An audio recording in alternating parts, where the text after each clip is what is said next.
নমস্কার, আমি সুতপা।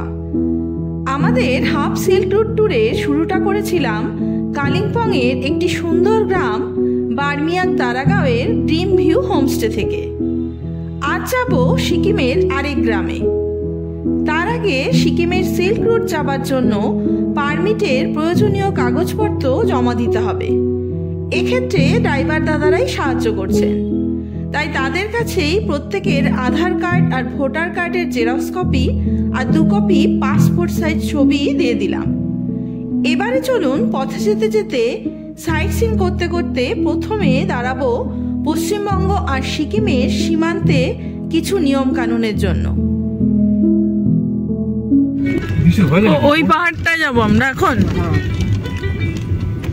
ওই ওই উঁচু যেটা, তাই তো মাঝেরটা গো, হ্যাঁ মাঝের পাহাড়টায় যাবো আমরা।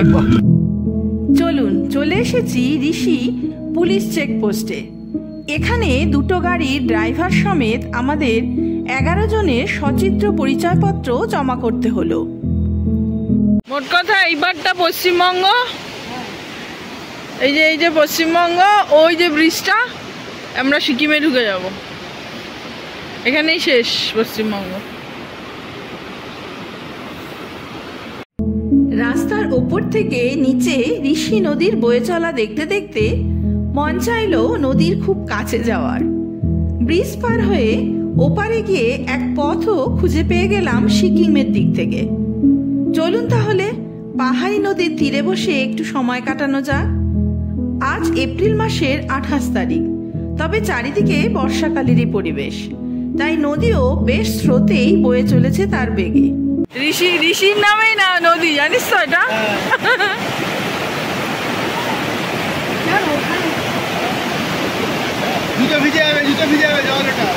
এই জুতোটা ভেজাস না, এখনো 2 দিন আছে। এত ঝলমলে স্বচ্ছ জলের উচ্ছ্বাস দেখে বাচ্চাগুলো তো বেজায় খুশি।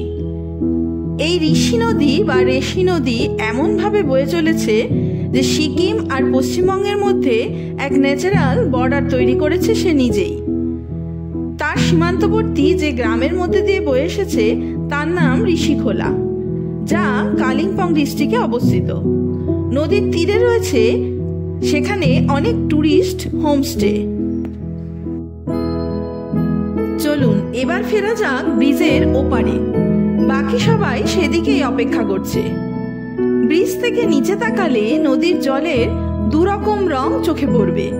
যেটি পশ্চিমবঙ্গ থেকে বয়ে আসছে তার বেশ ঘোলাটে রঙের, আর সিকিমের দিক থেকে যা বয়ে আসছে তা কিন্তু অতি স্বচ্ছ। এবারে আমরা ফাইনালি সিকিমে প্রবেশ করলাম। এখানেও প্রত্যেকের পরিচয়পত্র সহ নাম এন্ট্রি করা হলো। 1 কপি সিকিম চেকপোস্ট রেখে দিল, 1 কপি আবার ওয়েস্ট বেঙ্গল চেকপোস্ট রেখে দিল। শুধু কি দিয়েছি আমরা জমা? আধার কার্ড। সিকিম এন্ট্রি হয়ে গেছে, শুধু ভোটার কার্ড।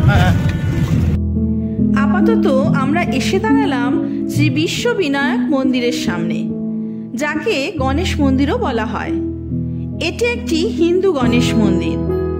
সিকিমের পাকিয়ং জেলার রেনকে অবস্থিত এই মন্দির।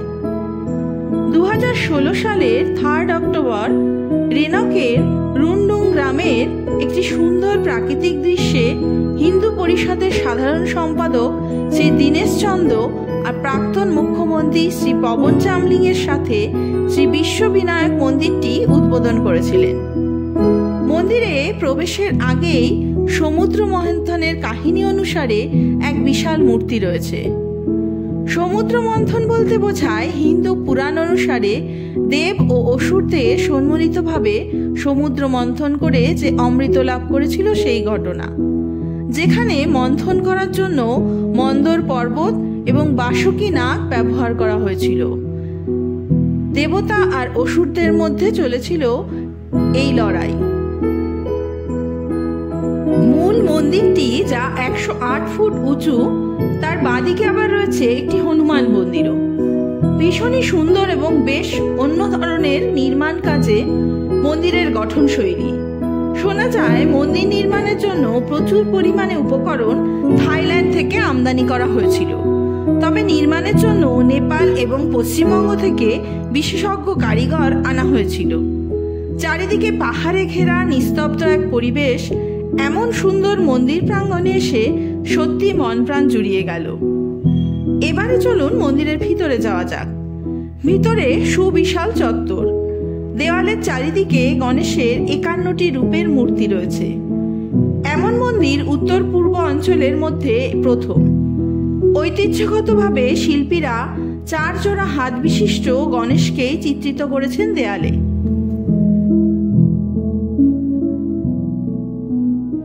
চারিদিকে 51টি গণেশ মূর্তি ছাড়াও মন্দিরের মাঝের অংশের মূল বেদিতে 16টি হাত বিশিষ্ট 12 ফুট লম্বা ভগবান গণেশের মূর্তি রয়েছে, যা বেশ অন্যরকম হলেও আকর্ষণীয় বটে।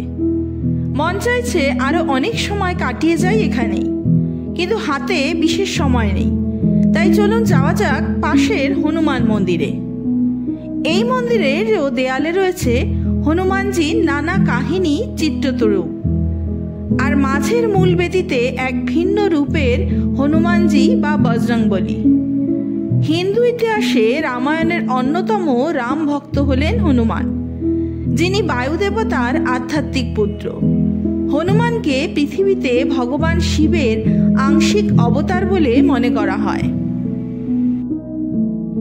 চলুন এবারে আমরা যাব আজকের মূল গন্তব্যে।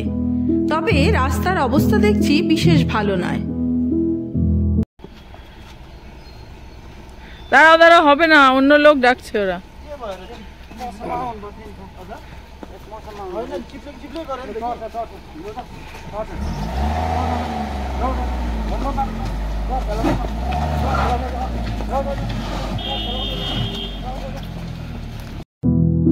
আমাদের 4 জনকে নিয়ে ছোট গাড়ি খারাপ রাস্তায় খানিক আটকে গিয়েছিল, তাই সামনের বড় গাড়িই এগিয়ে এসে লাম প্রকৃতিতে আমাদের জন্য অপেক্ষা করছিল। চলুন এবারে সবাই একসাথে হলাম। সকলে মিলে এবার যাব সিকিমের গ্রাম আরিতারের আরেক হোমস্টেতে, যা আমাদের আগে থেকেই বুক করার ছিল।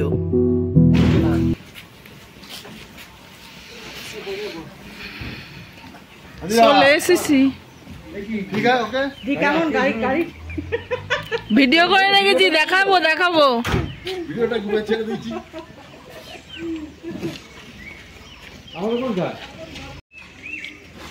কি সিল্ক রুট হোমস্টে, গাড্ডিগাঁও।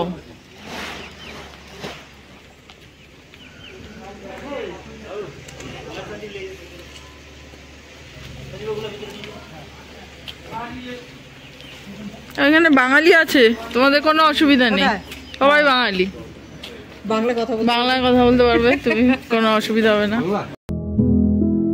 এই গ্রামের নাম গাড্ডিগাঁও। এই সিল্ক রুট হোমস্টেতে মোট 5টি রুম বুক করা রয়েছে আমাদের জন্য। এবারের গ্রুপ ট্যুরে আমাদের সঙ্গী হাজবেন্ডের অফিস কলিগ ও তাদের পরিবার। ঢুকেই রিসেপশন পার করে ডান দিকে পরপর 3টি রুম আমাদের জন্য বরাদ্দ। 2টো ট্রিপল বেডরুম আর একটা ডবল বেডরুম, বেশ খোলামেলা পরিষ্কার পরিচ্ছন্ন রুম। আর এই বিল্ডিং কমপ্লেক্সের পিছনে রয়েছে ছোট্ট একটা কটেজ, যেখানে রয়েছে আমাদের বাকি আরো 2টো রুম, 2টোই ট্রিপল বেডরুম। কটেজের একটিতে আমরা 2 জন ব্যাগপত্র রেখে এবারে চলুন চারিদিকটা একটু ঘুরে দেখি। আমাদের রুমের জানলা বা দরজা দিয়েই কাঞ্চনজঙ্ঘা দেখা যায়, কিন্তু এখানে আসা মাত্রই ঝিরিঝিরি বৃষ্টি হয়েই চলেছে, তাই আকাশ বিশেষ পরিষ্কার নয়। তবে আমাদের সকলের সবচেয়ে যেটা ভালো লেগেছে তা হলো এখানকার চারিদিকে নানা রং বেরঙের ফুলের বাহার, সবুজ প্রকৃতি সাজানো বাগান আর ছোট্ট একটা বসার জায়গা। সব মিলিয়ে সিল্ক রুট হোমস্টের বিল্ডিংয়ের পিছন পোর্শনটা অপূর্বই সুন্দর। কাল সকালে আকাশ পরিষ্কার থাকলে এখানে বসে কাঞ্চনজঙ্ঘার বুকে সূর্যোদয় দেখা যাবে। ওদিকে বাচ্চাগুলো চিন্তায় পড়েছে, মোবাইলের নেটওয়ার্ক তেমন কাজ করছে না, ওয়াইফাইও নাকি নেই। ওয়াইফাই নেই বলেছে, নেট কানেকশন এমনি কাজ করছে না। সবাই তোরা সমান, আমার ছেলে হলে বলতো থাকবোই না এখানে। হোমস্টেতে একটা ওয়াইফাই খুবই আগে দেখছিস ডাকছে বউ কথা কো। হ্যাঁ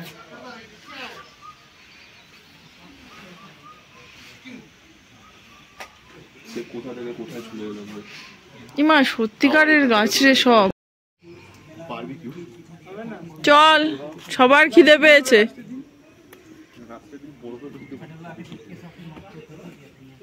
সবাই আসো, বৃষ্টি পড়ছে।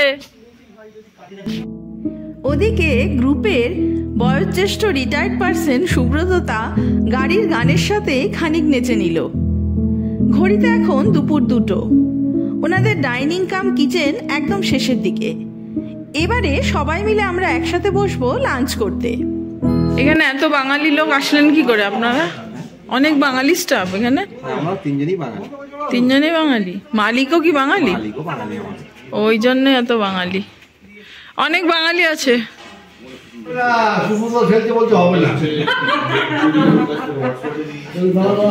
সবার কিন্তু বেশি বেশি খিদে পেয়েছে।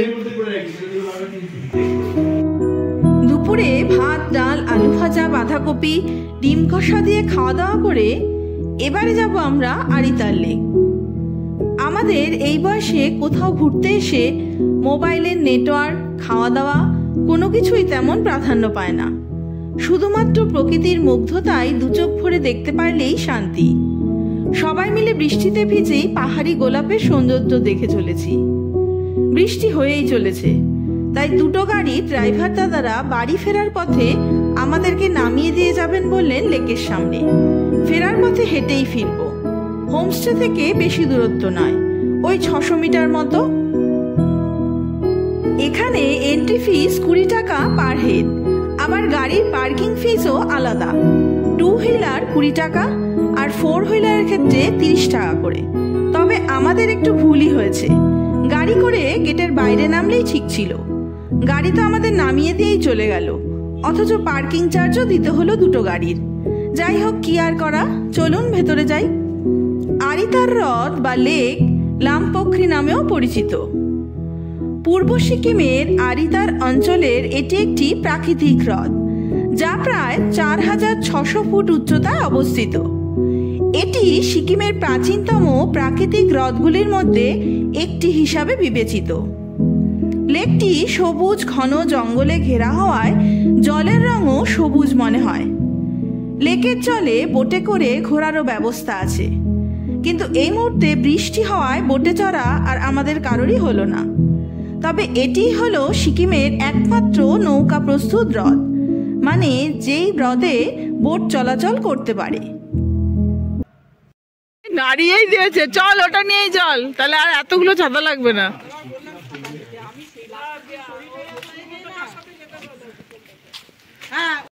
তোমার ভাগ্যে এই জুটলো শেষমেশ।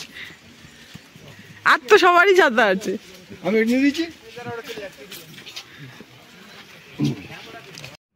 লেকটি 1100 ফুট লম্বা এবং 280 ফুট চওড়া।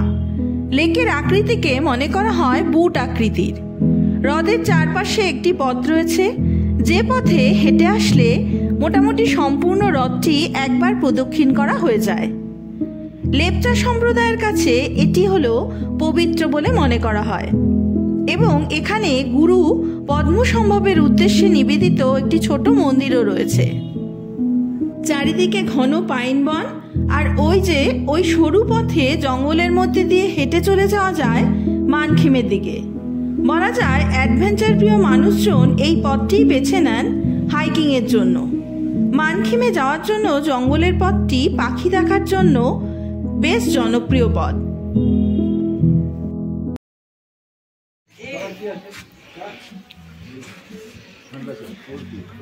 এই সত্যি বোটিং চার্জ কোথায় জানতে পারবো? 70 টাকা পার হেড। একটাতে কজন? 4 জন। ওপরে রেস্টুরেন্ট আছে।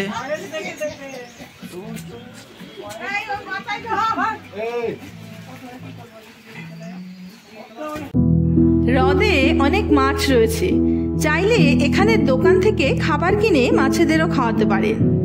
আবার অনেক সাইবেরিয়ান হাঁসও দেখছি চড়ে বেড়াচ্ছে আপন মনে। প্রায় 10 বছর আগে সিল্ক রুট ট্যুরে এসে এই আরিতার লেকে সময় কাটিয়েছি অনেকক্ষণ। বোটিংও করেছি। কিন্তু আজ সবুজ রঙা লেকের জলে ঝিরিঝিরি বৃষ্টির ফোঁটার অবিরাম ঝরে পড়া, পায়ে হেঁটে পুরো লেকটা একবার ঘুরে আসা, সব মিলিয়ে যেন বেশি ভালো লাগছে। বৃষ্টির আরিতার লেককেই বেশি করে মনে রাখবো চিরকাল। পার্কিং এরিয়াতে রয়েছে বেশ কয়েকটি খাবারের দোকান। বাচ্চাদের সাথে বৃষ্টিতে ভিজেই ফুচকা খাওয়াও হলো। এবারে চলুন ফিরবো হোমস্টেতে। তাই হাঁটলাম আমরা সবাই মিলে। যাই বলুন না কেন, বৃষ্টি ভেজা পাহাড়ি রাস্তায় হাঁটার মজাই কিন্তু আলাদা। বৃষ্টিতে পাহাড়ের সৌন্দর্য যেন আরো বেড়ে যায়। চারিদিকে বৃষ্টি আর পাখির ডাক ছাড়া কিছুই কানে আসছে না। মিষ্টি একটা বিকেল কাটলো সবার সাথে।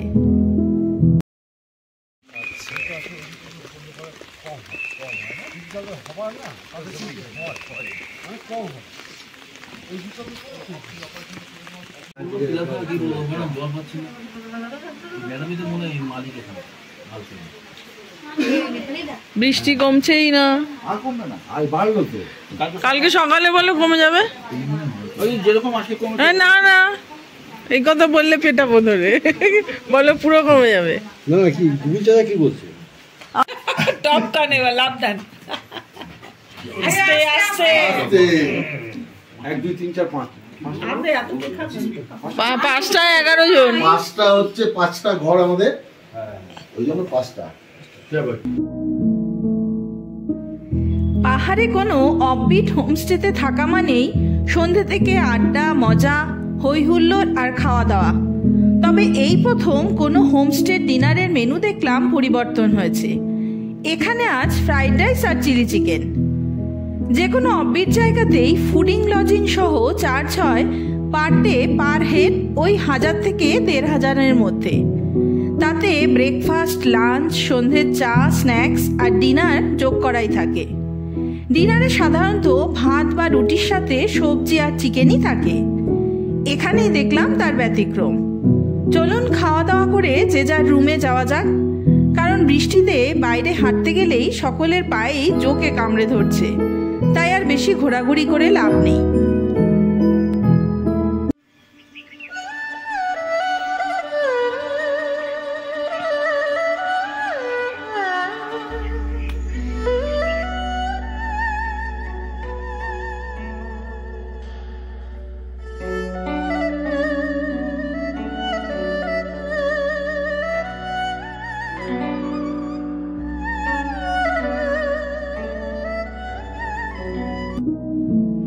ভোর হতে ঘর থেকেই দেখা মিলল শ্বেত শুভ্র কাঞ্চনজঙ্ঘার। আমার মোবাইলে হয়তো তেমন ধরা পড়ছে না, তবে খালি চোখে বেশ স্পষ্টই। বৃষ্টি খানিক থেমেছে, আকাশ যদিও এখনো পুরোপুরি পরিষ্কার হয়নি। এখানে কিছুটা সময় বসে থেকে এবারে যাব চলুন হোমস্টের সামনের রাস্তা থেকে গ্রামটা ঘুরে দেখতে। আর এই যে আরিতারের গাড্ডিগাঁওতে আমাদের হোমস্টে সিল্ক রুট। এখান থেকেই ডান দিকের রাস্তা ঘুরে গিয়ে চলে গেছে আরিতার লেকের দিকে, যা কাল ঘোরা হয়ে গেছে আমাদের। তবে আজ যাব বাঁ দিকের রাস্তাতে, দেখি কতটা পর্যন্ত যাওয়া যায়।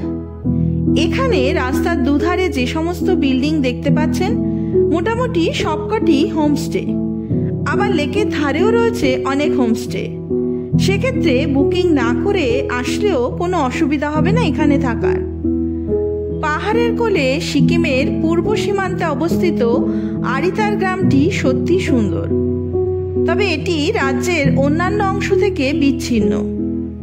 যদি আপনারা সিল্ক রুট নাও করেন ট্যুর, সেক্ষেত্রে এনজিপি থেকে ডাইরেক্ট এখানেই আসতে পারেন, কাটিয়ে যেতে পারেন 2 দিন।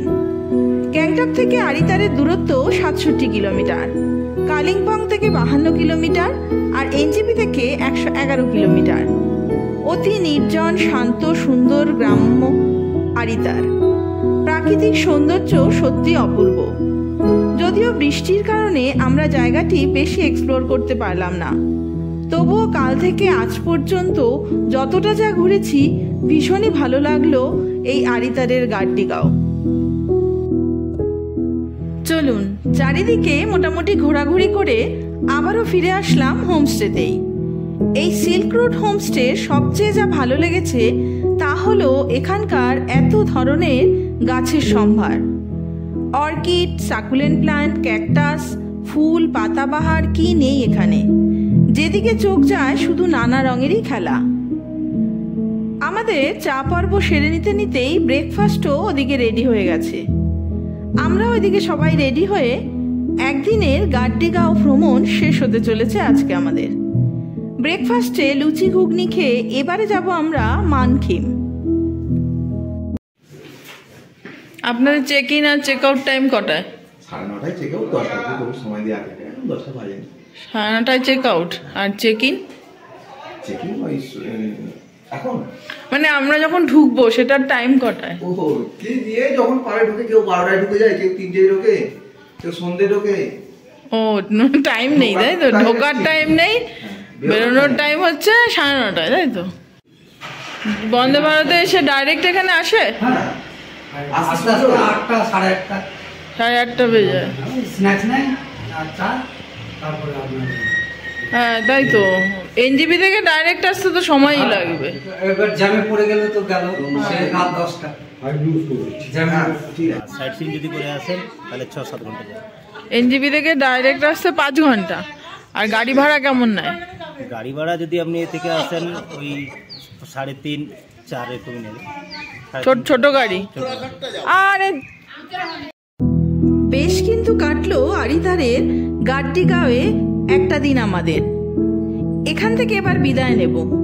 এবারে আমরা সিকিমের আর এক জায়গার উদ্দেশ্যে বেরোবো। যেতে যেতে পথে দেখে নেব বেশ কয়েকটি স্পটও। মানকিম যাব আমরা এখন।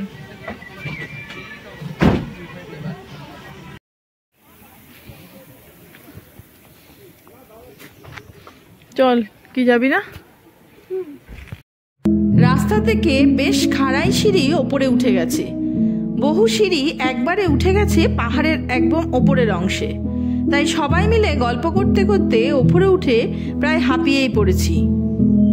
ऊपर में क्या है? व्यू। ये मानकिम है तो मानकिम व्यू पॉइंट। 10 रुपया पर हेड। 10 रुपया पर। এই দেখো আরিতার লেকটা উপর থেকে দেখা যাচ্ছে। সকালে উঠে গেলেই হলো। কি অদ্ভুত, কি সুন্দর লাগছে না? কোথায় উঠে গেলে হতো? হ্যাঁ, সকাল উঠে বোটিং, অতক্ষণ বসে দেখলে বোটিং করে আসতে পারতো তো তোমরা। আমরা তো গেছিলাম, আমি অবশ্যই তো। হ্যাঁ, বাঁদিকে হচ্ছে পেডং, ডান দিকে হচ্ছে সিকিম। ये कौन सा गाँव है? नीचे वाला कौन सा गाँव है? हाँ, अरितार। वो तो अरितार लेक है। गाँव भी अरितार है। মানকিম ভিউ পয়েন্ট থেকে এত সুন্দরভাবে বুট আকৃতির আরিতার লেককে দেখা যায় এ ধারণা আমার ছিল না। ওপর থেকে পাখির চোখে লেকের সৌন্দর্য, আকৃতি আরও যেন স্পষ্ট হয়ে ফুটে উঠেছে। আবহাওয়া ভালো থাকলে কাঞ্চনজঙ্ঘার অপূর্ব দৃশ্য চোখে ধরা পড়ত। সে সৌভাগ্য আর এ যাত্রায় আমাদের হলো না। পাশেই রয়েছে একটি শিব মন্দির। যে কোনো মন্দিরের প্রতি আকর্ষণ আমার বরাবরই, তবে এই মন্দিরে পুজোর নিয়মকানুন একদমই ভিন্ন ধরনের দেখতে পাচ্ছি। घाट है गोलाकार में 14 घट रखे, 14 ब्रह्मांड का। 14। हाँ, इसका एक स्टेप ऊपर 11 घट रखे, 11 रुद्री का। हाँ। इसका ऊपर 9 घट रखे गोलाकार में, 9 दुर्गा का। और इसका ऊपर 7 घट रखे, 7 बार 7 दिन का। 7 बार 7 बार। हाँ, 7 दिन। हाँ, 7 दिन हाँ, का। हाँ। और ऊपर 5 रखे, पंचतत्व का। पंचतत्व का। आणि ऊपर सबसे टॉप में 3 रखा ब्रह्मा विष्णु महेश्वर का। 3 घट रखा। टोटल 39 घट है उधर। आणि ऊपर में दिया जलाना। दिया सबसे टॉप में दिया वाला जलाना। और कला रही শিখা। शशिकला। Thank you.